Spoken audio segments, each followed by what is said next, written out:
മഞ്ഞിൽ വിരിഞ്ഞ പൂവിൻ്റെ പുതുപുത്തൻ വിശേഷങ്ങളിലേക്ക് എല്ലാവർക്കും സ്വാഗതം. അങ്ങനെ ഡെയ്സി തൻ്റെ തീരുമാനം പറഞ്ഞതിന് ശേഷം അവിടുന്ന് പോകുന്നതും മല്ലികാമ്മ സുജയോടായിട്ട് പറയുന്നുണ്ട്, ഇങ്ങനെയല്ലാതെ ഇവളെ പോലുള്ളൊരു പെൺകുട്ടി വേറെ എന്താ പറയുക, ഞാൻ ഓർക്കാതെ വായിൽ വന്നത് വിളിച്ചു പറഞ്ഞതാ തെറ്റ്, വേണ്ടായിരുന്നു, ഒന്നും പറയണ്ടായിരുന്നു എന്ന് പറയുന്നുണ്ട് മല്ലികാമ്മ. അതിനുശേഷം നിരഞ്ജന മല്ലികാമ്മയുടെ അടുത്ത് വന്നിട്ട് പറയുന്നുണ്ട്, അച്ഛമ്മേ നമ്മുടെ ചിത്രയില്ലേ, അവൾ പഠിക്കാൻ പോകുന്നില്ലെന്ന്, ചിത്ര ഇനി സ്കൂളിൽ പോകുന്നില്ലെന്നൊക്കെ പറയുമ്പോൾ എന്നാര് പറഞ്ഞു മല്ലികാമ്മ ചോദിക്കുന്നുണ്ട് കേട്ടോ. അപ്പോൾ അവൾ പറഞ്ഞു എന്ന് നിരഞ്ജന പറയുന്നതും ചിത്രയെ വിളിച്ച് ചോദിക്കാനുണ്ട് മല്ലികാമ്മ. നേരാണോ ഈ കേട്ടത്, നീ പഠിത്തം നിർത്താൻ തീരുമാനിച്ചോ എന്നൊക്കെ മല്ലികാമ്മ ചോദിക്കുമ്പോൾ അത് ഇവിടെ വന്ന് അപ്പോഴേ അറിയിച്ചു അല്ലേ എന്ന് ചോദിക്കുന്നുണ്ട് ചിത്തിര. അപ്പം മല്ലികാമ്മ പറയുന്നുണ്ട്, അത് കൊള്ളാം, അപ്പം അങ്ങനെ ഒരു ആലോചന നടത്തിയെന്ന് പറയുന്നുണ്ട്.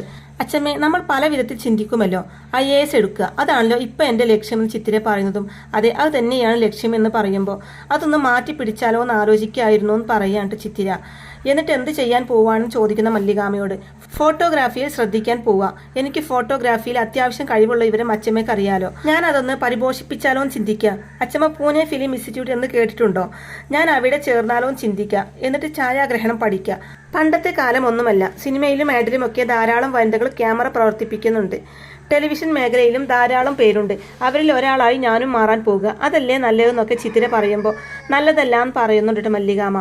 തുടർന്ന് പറയുന്നുണ്ട്, വേണ്ട വേണ്ട, നീ എന്ത് പറഞ്ഞാലും ഞാൻ അതിന് സമ്മതിക്കില്ല, ഛായാഗ്രഹണം മോശമായത് കൊണ്ടല്ല, നീ സിവിൽ സർവീസിന് തന്നെ പോയാൽ മതി, എന്നിട്ട് പൊളിറ്റിക്സ് വരണം, അതെന്റെ വാശിയ ഒരാഗ്രഹമാണെന്നൊക്കെ പറയുമ്പോൾ മല്ലികാമ്മയോട് ചിത്തിര പറയുന്നുണ്ട്, എന്തിനാ അച്ഛമ്മ ഇങ്ങനെ വാശി പിടിക്കുന്നത്, എനിക്ക് ആഗ്രഹമുള്ളത് പോലെയല്ലേ ചെയ്യേണ്ടതെന്നൊക്കെ പറയുമ്പോൾ മല്ലികാമ്മ പറഞ്ഞു കൊടുക്കുന്നുണ്ട്, നീ കൊച്ചുകുട്ടിയാ, നിന്റെ ആഗ്രഹമൊക്കെ മാറി മറിഞ്ഞുകൊണ്ടിരിക്കും, പണ്ട് നിനക്ക് IAS എടുക്കണം എന്നായിരുന്നല്ലോ, ഇപ്പൊ ഫോട്ടോഗ്രാഫിയിൽ കമ്പം, നാളെ വേറെ എന്തെങ്കിലും ആകും, കുട്ടികളുടെ മനസ്സിങ്ങനെ ചാഞ്ചാടിക്കൊണ്ടിരിക്കും, അതുകൊണ്ട് അച്ഛനമ്മമാർ അവർക്കുള്ള വഴി കാണിച്ചു കൊടുക്കും, മക്കൾ നശിക്കാൻ ഒരു മാതാപിതാക്കളും ആഗ്രഹിക്കില്ലെന്നറിയാലോ, പിന്നെ IASഉം രാഷ്ട്രീയവും ഇതിലൂടെയൊക്കെ നീ കടന്നു പോകണമെന്ന് ഞാൻ പറയുന്നതിന് പ്രത്യേകിച്ചൊരു കാരണം കൂടിയുണ്ട്. നിന്റെ അമ്മ അഞ്ജന ഇത് രണ്ടുമായിരുന്നു, IASകാരിയുമായിരുന്നു രാഷ്ട്രീയക്കാരിയുമായിരുന്നു, നീയും അങ്ങനെയാവണമെന്ന് നിന്റെ അമ്മ ആഗ്രഹിക്കുന്നുണ്ട്. എന്നെങ്കിലും ഒരിക്കൽ ജയിൽ ജീവിതം കഴിഞ്ഞ് നിന്റെ അമ്മ തിരിച്ചു വരുമ്പോൾ അവൾ ആഗ്രഹിച്ച ഒരു മകളായിരിക്കാൻ നിനക്ക് കഴിയണം, അതിനാ നിന്നെ ഞാൻ വളർത്തുന്നത്, അതുകൊണ്ട് ഒന്നിലോട്ടും ശ്രദ്ധ തിരിക്കാതെ എന്താണോ നമ്മൾ നിശ്ചയിച്ചത് അത് തന്നെ ആയാൽ മതിയെന്ന് പറഞ്ഞു കൊടുക്കുന്നുണ്ട് മല്ലികാമ്മ. അപ്പോൾ ഇതെല്ലാം കേൾക്കുന്ന സുജ പറയുന്നുണ്ട്, അതാ മോളെ നല്ലത്, ചിത്തിര IAS എന്ത് രസാ കേൾക്കാൻ എന്ന് സുജയും. എൻ്റെ അഭിപ്രായവും അത് തന്നെയാണ്, അതുകൊണ്ടാ നീ രഹസ്യമായി പറഞ്ഞത് ഞാൻ ഇവിടെ വന്ന് അറിയിച്ചത് നിരഞ്ജനയും പറയുന്നുണ്ട് കേട്ടോ. അപ്പം മല്ലികാമ്മ പറയുന്നുണ്ട്, അതിലൊരു തെറ്റുമില്ല, അങ്ങനെയാണ് നല്ല കുട്ടികൾ, സ്വന്തം കൂട്ടുകാരി ഒരിക്കലും വഴി തെറ്റി പോവാതിരിക്കാൻ ശ്രദ്ധിക്കും എന്ന് പറയുന്നുണ്ട് കേട്ടോ. അപ്പോൾ ചിത്രയും അതിന് സമ്മതിക്കാൻ കേട്ടോ. നിങ്ങളുടെ എല്ലാവരുടെയും ആഗ്രഹം അതാണെങ്കിൽ ഞാൻ IAS തന്നെ എടുക്കാം, ഫോട്ടോഗ്രാഫി ഒരു ഹോബിയാക്കി മാറ്റാം എന്ന് ചിത്ര പറയുമ്പോൾ അത് മതി, നിന്റെ ഉള്ളിൽ ഒരു യഥാർത്ഥ കലാകാരി ഉറങ്ങിക്കിടപ്പുണ്ടെങ്കിൽ എപ്പോഴെങ്കിലും അത് പുറത്തോട്ട് വരും, നല്ല കലാകാരന്മാരെ തടയാൻ IASനോ രാഷ്ട്രീയത്തിനോ ഒന്നും പറ്റില്ല, അതുകൊണ്ട് ആദ്യം IAS, ബാക്കിയെല്ലാം പിന്നെ, സമ്മതിച്ചോന്ന് ചോദിക്കുമ്പോൾ മല്ലികാമ്മയെ കെട്ടിപ്പിടിച്ച് സമ്മതിച്ചു എന്ന് പറയുന്നുണ്ട് ചിത്തിര. അതിനുശേഷം കാണിക്കുന്നത്, അമ്മയ്ക്കറിയായിരുന്നോ പണ്ട് അച്ഛൻ ഇങ്ങനെ ഒരു ബന്ധമുണ്ടായിരുന്നോ എന്ന് രാധാമണി സുധയോടായിട്ട് ചോദിക്കുമ്പോൾ ഒരിക്കലുമില്ല, എനിക്കറിയില്ലായിരുന്നു, അറിഞ്ഞിരുന്നെങ്കിൽ ഒരിക്കലും ഞാൻ ആ മനുഷ്യനെ വിവാഹം കഴിക്കില്ലായിരുന്നു, നാട്ടിൽ മുഴുവൻ കടം വരുത്തി വെച്ച് അയാൾ എന്നെ നാണം കെടുത്തി, അതിലും വലിയ നാണക്കേടാ ഞാനിപ്പോൾ അനുഭവിക്കുന്നത് പറഞ്ഞ് പൊട്ടിക്കരയാണ്ട് സുധ. നിന്റെ അച്ഛൻ്റെ പേര് രാമചന്ദ്രൻ എന്നല്ല പ്രതാപ് എന്ന് കേട്ടപ്പോൾ ഇല്ലാതായത് ഈ അമ്മയാണെന്ന് പറഞ്ഞ് നെഞ്ച് പൊട്ടിക്കരയാണ് കേട്ടോ സുധ. എന്നിട്ട് പറയുന്നുണ്ട്, എനിക്കിപ്പോൾ ആ മനുഷ്യനോട് തോന്നുന്നത് വെറുപ്പ, ഒന്നല്ല 2 പേരെയാ നിന്റെ അച്ഛൻ ഒരേ സമയം ചതിച്ചത്, എന്നെയും മല്ലികയെയും എന്ന് പറയുമ്പോൾ നമുക്കിനി എന്ത് ചെയ്യാൻ പറ്റും അമ്മയെന്ന് ചോദിക്കുന്ന രാധാമണിയോട്, പലതും ചെയ്യാൻ പറ്റും, ചെയ്യാൻ തന്നെയാ പോകുന്നതെന്ന് പറയുമ്പോൾ അമ്മ എന്താ ഉദ്ദേശിക്കുന്നതെന്ന് ചോദിക്കുന്നുണ്ട് രാധാമണി.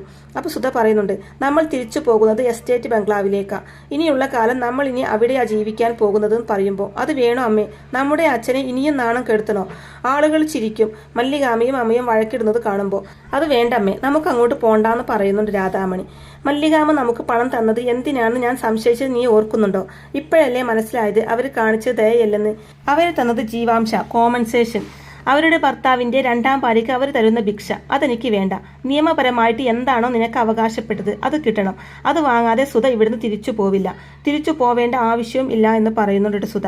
അപ്പോൾ രാധാമണി പറയുന്നുണ്ട്, അനാവശ്യമായ ഒരു വഴക്ക അമ്മ ഇപ്പോൾ ഉണ്ടാക്കാൻ പോകുന്നതെന്ന് പറയുമ്പോൾ ഇത്രയും കാലം ഞാൻ എല്ലാം സഹിച്ചു നിന്നില്ലേ, ഇനി ഞാൻ എന്തിനാ അങ്ങനെ ചെയ്യണം, നിനക്ക് അവകാശപ്പെട്ടതാ ഞാൻ ചോദിക്കാൻ പോകുന്നത്, അത് നേടാൻ ഏതറ്റം വരെയും ഞാൻ പോകും, എന്തും ചെയ്യും. നിനക്കറിയോ, പ്രതിഭയോട് ഇതുവരെ ഉണ്ടായിരുന്നത് സത്യം പറഞ്ഞാൽ ഒരു പുച്ഛമായിരുന്നു. സ്വന്തം കാര്യസാധ്യത്തിന് എന്നെ ഉപയോഗിക്കുന്ന ഒരു ഇത്തിൽ കണ്ണി. അങ്ങനെയാ അവരെ ഞാൻ കണ്ടിരുന്നത്. ഇപ്പോൾ എനിക്ക് അവരോട് ബഹുമാനം തോന്നുക. ഇരുട്ട് മാത്രമുള്ള നമ്മുടെ ജീവിതത്തിൽ വെളിച്ചത്തിന്റെ നിലവിളക്ക് കത്തിച്ചു വെക്കാനാ ആ പ്രതിഭ ശ്രമിച്ചത്. അത് ഓതിക്കെടുത്തി നാട് വിട്ടോടാൻ എന്നെ കിട്ടില്ല. ഇനി അങ്ങോട്ട് യുദ്ധം, ന്യായവും അന്യായവും തമ്മിലുള്ള യുദ്ധം, അവകാശവും അവകാശമില്ലായ്മയും തമ്മിലുള്ള യുദ്ധം എന്നൊക്കെ പറയുന്നുണ്ട് സുധ. അപ്പോൾ രാധാമണി, അതെങ്ങനെ അവകാശവും അവകാശമില്ലായ്മയും തമ്മിലുള്ള യുദ്ധമാകുന്നത്? എസ്റ്റേറ്റിൽ മല്ലികാമയ്ക്കും ഉണ്ടല്ലോ അവകാശം എന്നൊക്കെ പറയുമ്പോൾ ഉണ്ട്, അവർക്കും അവകാശമുണ്ട്. എൻ്റെ അവകാശം ചോദിക്കുമ്പോൾ അത് തരാതിരുന്നാൽ അപ്പോൾ അവർ കാണിക്കുന്നത് അവകാശമില്ലായ്മയാണ്, അന്യായം. ഒരു ഒത്തുതീർപ്പിനെത്തിയാൽ അവർക്ക് കൊള്ളാം, അല്ലെങ്കിൽ നാറാൻ പോകുന്നത് അവർ തന്നെയായിരിക്കും എന്ന് പറഞ്ഞിട്ട് പുറത്തേക്ക് പോവാണ്ട് സുധ. പ്രതിഭയാണെങ്കിൽ പുറത്ത് അവരുടെ തീരുമാനം എന്താണെന്ന് അറിയാൻ വേണ്ടി കാത്തു നിൽക്കുകയാണ് കേട്ടോ. അപ്പോൾ അവർ പുറത്തേക്ക് വരുന്നതും എന്തായി ആലോചിച്ചോന്ന് ചോദിക്കുമ്പോൾ ഉവ്വെന്ന് പറയുന്നുണ്ട് സുധ. എന്നിട്ട് എന്ത് തീരുമാനിച്ചു എന്ന് പ്രതിഭ ചോദിക്കുമ്പോൾ പാതി സ്വത്തിലെ അവകാശം ചോദിക്കാൻ തന്നെയാ ഞാൻ വിചാരിച്ചിരിക്കുന്നതും പറയുന്നതും സന്തോഷമാവുന്നുണ്ട് പ്രതിഭക്ക്. ഇവളുടെ അച്ഛനും കൂടി അവകാശമുള്ളതാണ് ആ എസ്റ്റേറ്റ് എങ്കിൽ അത് ചോദിക്കാനുള്ള അവകാശവും ന്യായമായിട്ട് ഞങ്ങൾക്കുണ്ടല്ലോ. അതെന്തിനു വേണ്ടെന്ന് വെക്കണം എന്നൊക്കെ സുധ പറയുന്നതും അതെ, അതുകൊണ്ടല്ലേ ചോദിക്കാമെന്ന് പറഞ്ഞതെന്ന് പ്രതിഭ പറയുമ്പോൾ പക്ഷേ ഒരു സംശയം എന്ന് രാധാമണി പറയുന്നതും സുധ പറയുന്നുണ്ട്, ഇവളുടെ സംശയം എന്താണെന്ന് ഞാൻ പറയാം. എസ്റ്റേറ്റ് വാങ്ങിയത് ഇവളുടെ അച്ഛൻ്റെ ക്യാഷും കൂടി ഇട്ടിട്ടാണെന്നാണല്ലോ പ്രതിഭ മേഡം പറയുന്നത്. അതിനെന്തെങ്കിലും തെളിവുണ്ടോന്നാണ് ഇവൾ ചോദിക്കുന്നതും സുധയും. തെളിവ് വേണമല്ലോ, വെറുതെ വാക്കുകൊണ്ട് പറഞ്ഞാൽ ആര് വിശ്വസിക്കും? നാളെ കോടതിയിൽ പോവേണ്ടി വന്നാലും നമുക്കത് തെളിയിക്കേണ്ടി വരുന്നൊക്കെ രാധാമണിയും പറയുന്നുണ്ട്. അപ്പോൾ പ്രതിഭ പറയുന്നുണ്ട്, മോളെ, ഒരു സംസ്ഥാനം ഭരിച്ചിരുന്നവളായി ഞാൻ. ഒന്നും കാണാതെ ഞാൻ എന്തിനെങ്കിലും ഇറങ്ങി പുറപ്പെടുമെന്ന് നീ വിചാരിക്കുന്നുണ്ടോ? ഞാനും മല്ലികയും തമ്മിലുള്ള അടുപ്പം അല്ലെങ്കിൽ അകൽച്ച എത്രയോ കൊല്ലം മുന്നേ തുടങ്ങിയതാണെന്ന് നിനക്കറിയോ? എൻ്റെ ആങ്ങളയായിരുന്ന നിന്റെ അച്ഛനെ മല്ലിക കല്യാണം കഴിച്ച അന്ന് മുതൽ തുടങ്ങിയതാ അത്. എസ്റ്റേറ്റ് മേടിച്ചത് നിന്റെ അച്ഛൻ്റെ ക്യാഷും കൂടി ഇട്ടിട്ടാണെന്ന് ഞാൻ പറയുന്നത് നുണയൊന്നുമല്ല.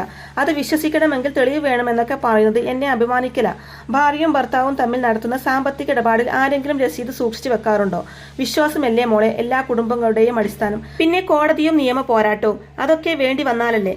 എൻ്റെ പ്രതീക്ഷ മല്ലിക അതിനൊന്നും നിൽക്കില്ലെന്നാണ്. കഴിഞ്ഞ തവണ നമ്മൾ പോയപ്പോൾ നിങ്ങൾ എന്നെ സഹായിക്കാൻ വന്നവർ മാത്രമായിരുന്നു. ഇപ്പോൾ പോകുമ്പോൾ അങ്ങനെയല്ല, സ്വന്തം വീട്ടിലേക്കാണ് നിങ്ങൾ കയറി ചെല്ലാൻ പോകുന്നത്. മല്ലികക്കുള്ള അതേ അവകാശങ്ങൾ നിങ്ങൾക്കും കൂടിയുണ്ട്. അതുകൊണ്ട് സംശയങ്ങളൊക്കെ മാറ്റി വെച്ച് ഇറങ്ങാൻ നോക്ക്. കിട്ടാൻ പോകുന്നത് കോടികളാ. വെറും 10 ലക്ഷം തന്ന് നിങ്ങളെ ഒതുക്കാമെന്നാണ് അവൾ കരുതിയത്. അവളുടെ ആ നീക്കമാണ് നമ്മൾ പൊളിക്കാൻ പോകുന്നത് എന്നൊക്കെ പറയുന്നുണ്ട് പ്രതിഭ.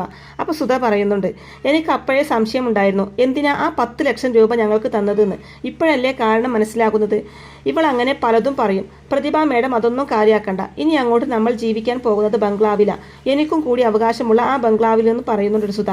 പിന്നീട് കാണിക്കുന്നത് മല്ലികാമ സുജിയോടായിട്ട്. നമ്മൾ 1-2 ദിവസമായിട്ട് പ്രതിഭയെ കാണാനില്ല എന്ന് കേൾക്കുന്നു. അവൾ എങ്ങോട്ടായിരിക്കും പോയതെന്ന് ചോദിക്കുമ്പോൾ ഈ സ്ഥലം വിട്ടു കാണും, ഇനി ഇവിടെ വന്നിട്ട് വലിയ പ്രയോജനമൊന്നുമില്ലല്ലോ, അങ്ങനെ തോന്നിയത് കൊണ്ട് പോയതായിരിക്കുന്നൊക്കെ സുജ പറയുന്നതും ഒരിക്കലുമല്ല. അവൾ ഈ സ്ഥലം വിട്ടു പോയിട്ടുണ്ടെങ്കിൽ അതിന് ഒറ്റ അർത്ഥേ ഉള്ളൂ, അവൾ സുധയെ കണ്ടുപിടിച്ചിട്ടുണ്ടെന്ന് പറയുന്നതും.